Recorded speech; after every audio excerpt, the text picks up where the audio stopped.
There's a reason why they are an ex. Don't forget that.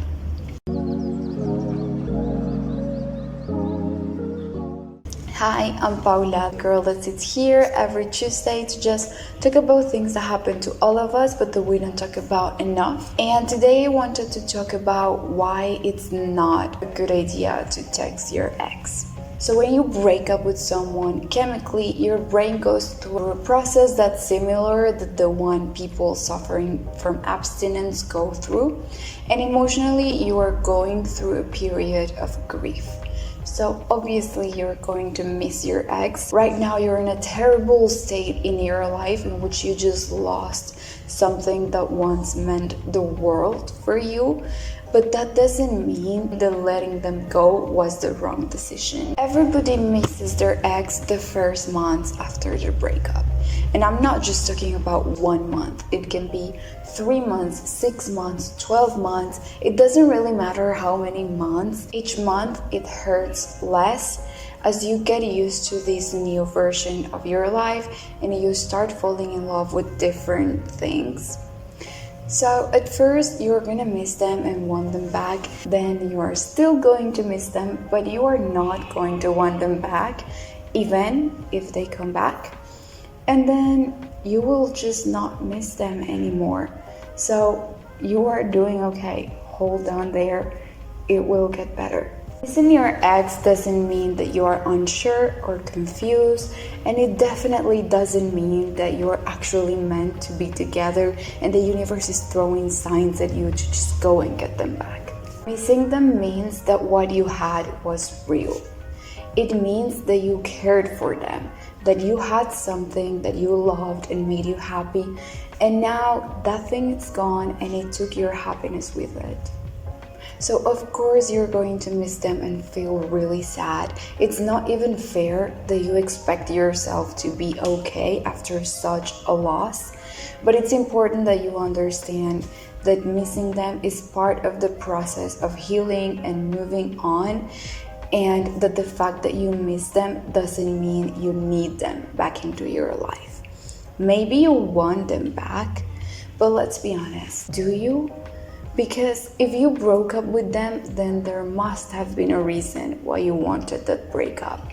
And if they broke up with you, then why would you want someone that doesn't wanted you to be back into your life? You deserve someone that doesn't need to go and see how life is like without you to realize that it's actually better if you are in it. Because if they need to do this, then it doesn't mean that they appreciate your presence. It means that they dislike your absence. And those are two completely different things. So you don't have to go back with your ex just because now that they left, you feel some type of emptiness inside of you. Because if you had a partner and things didn't work out and you had to break up, even if you get back with them, that emptiness is still going to be there. Because if you both felt full during the relationship, then there wouldn't have been a breakup in the first place. You're never going to heal your heart if you go back to the person that broke it. And I know that having a broken heart is horrible and moving on is really painful, but trust me, that pain will not last as long as it would if you had stayed somewhere you don't belong. And yes, you are going to have rebounds. There are days in which you are going to feel like the best version of yourself. You are going to feel like you are completely over them and you're ready to conquer the world. And there are going to be days in which you go and cry again for them for the first time in weeks. But that doesn't mean that you are not progressing, okay? Remember that progress is not linear and your progress is not reduced by setbacks. Texting them will not make it hurt any less, and it will not make you feel less lonely. Even if it feels good in the moment, it's just going to deepen your wounds, because every contact you have with them will be a reminder that you are no longer together, and you really don't need to put yourself through that to know that it's time to let go and start moving on. Now, a little tip that might help you fight the urge to text them is to try and get distracted with anything. It doesn't really matter with what, especially because I know that in these moments you don't really have the energy to do many things, so it doesn't have to be something big, as long as you can distract yourself for a little bit and just kind of like escape or disconnect or distance yourself for a little bit from that anxiety and that sadness and that loop of negative and horrible thoughts and not knowing if you're doing the right thing or not.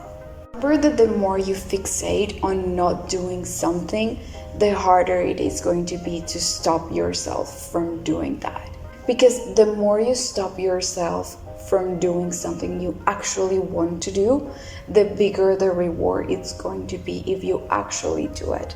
So try and not let this urge to text them build up. And I'm not saying you should just ignore and completely avoid this need of texting them.